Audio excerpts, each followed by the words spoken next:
Agata, Pangantian, Pasig. Ibig ba'y wala?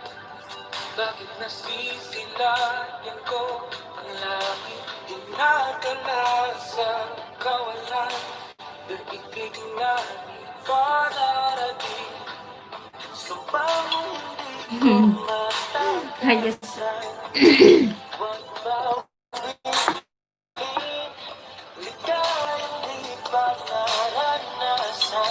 Our final candidate, Maria Isabella Ismael, Paranaque.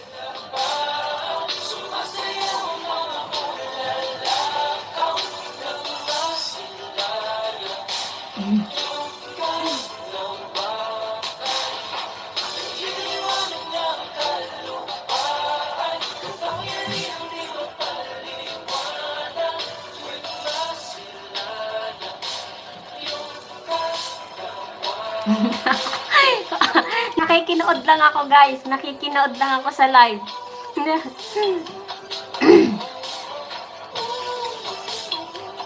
Walang harang yan.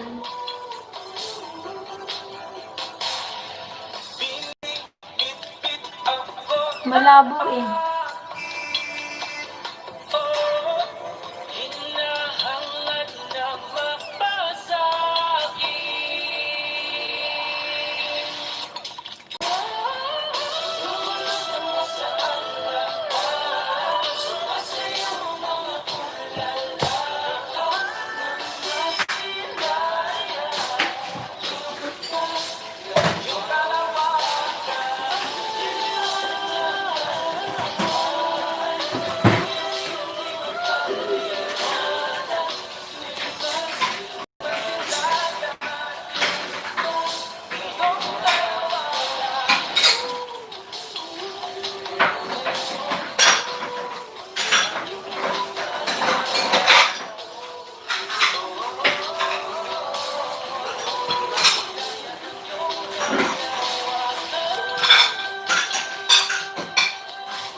From their 30-second speeches to the exciting swimsuit and the enthralling evening gown competition. Walang harang.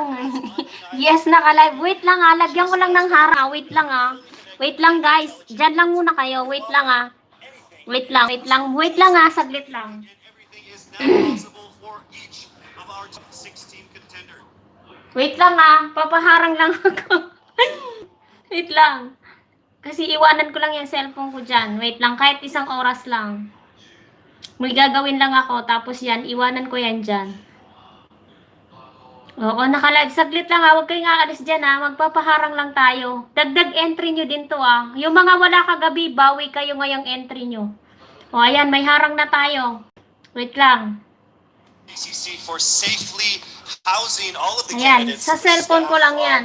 Myself as well. So big round of applause for you and the BCC. Thank you so much. We would also like to thank and acknowledge songwriter Kiko Salazar for the original songs that were featured in our preliminary and final Live presentation. yan, live. So thank you much. Nood lang kayo dyan ha. May gagawin lang ako. Delegates 8 months ago, Miss Universe Philippines organization has ingrained in them that this pageant is not only about beauty.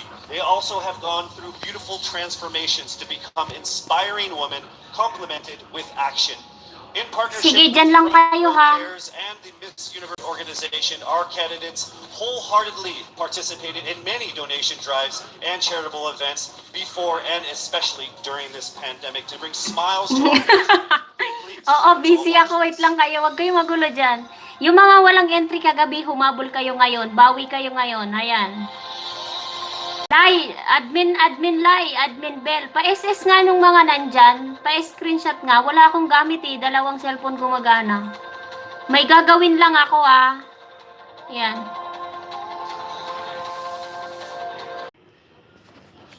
Ayan, balik sa dati. Wait lang. Tuloy-tuloy pa din.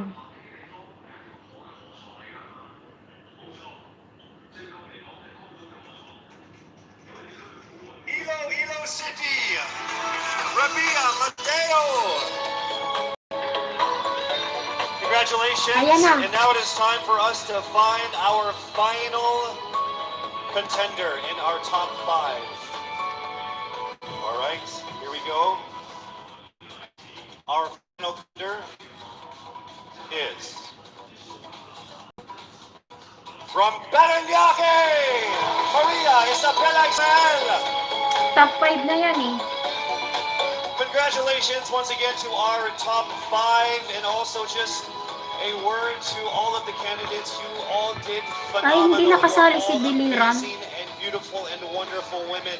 And to make it this far through all of the pandemic, through all the ups and downs, through all the trials, the struggles, and the tribulations, Ay, you hindi guys are kasama all si winners. Iloilo. This has been a great Cavite. experience. Very, very powerful Filipino women. Iloilo. Ay, kasama pala yung Our Iloilo. top 5 finalists are bracing themselves for the toughest round of the competition, because next up Ay, sabi ko is nakasama the si question Bohol and eh. answer segment with a twist. That's coming right up. Kasama si Bohol yan.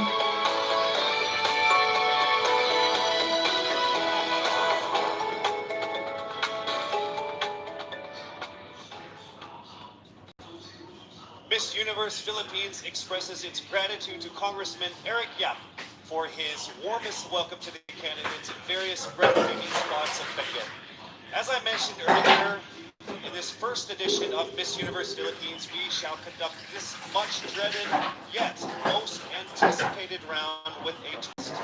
To test their ability to have an eloquent answer, sustained conversation, they will be initially asked one distinct question of each of the top 5. Then, this will be immediately followed by one common, relevant, thought-provoking question for all of our top contenders. This means they won't have the time to rehearse an answer or something that they have practiced in their head. All right? So this will definitely test their proposal throughout the entire process. So I'm sure everybody is ready to get this going. I'm sure our candidates are ready, our judges are ready. Consider everyone at 0 again. Let's start with Quezon City, Michelle Malao. Hello, Michelle. Hi, good evening.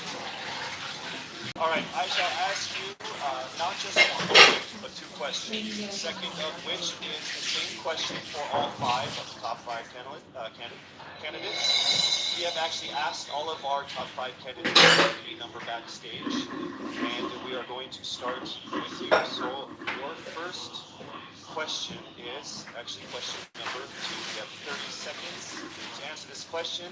At the end of 30 seconds, you will hear this. And then right after that, I will ask you the question that I will ask all the other candidates as well, and you have another 30 seconds to answer that as well, okay? All right. Okay, thank you. Here we go. Our first question. If you are under strict quarantine and isolation, what is Puro the most about quarantine ang mga important question, mobile ah. app for you and why? The most important app during this whole quarantine was my Bible. Having faith in the midst of this pandemic was very vital to me, not only for my mental health, but also for my sanity. It got me through the toughest of times. I was able to get through others through the toughest of times, and it kept me centered, and it kept me grounded. And that's the most important thing that I would need in a pandemic. Thank you. Thank you very much. Are you ready for your second question? Yes, bring it on! All right, here it comes. This pandemic has made clear our priorities, essential and non-essential. Where do pageants stand in this time of crisis? Time starts now. As we all know, pageants are a very, very inspiring event, not only to the Philippines, but to every country who supports pageantry. It is important to stage a pageant and to show the Philippines that we are much more than our setbacks and our failures, and that we are able to overcome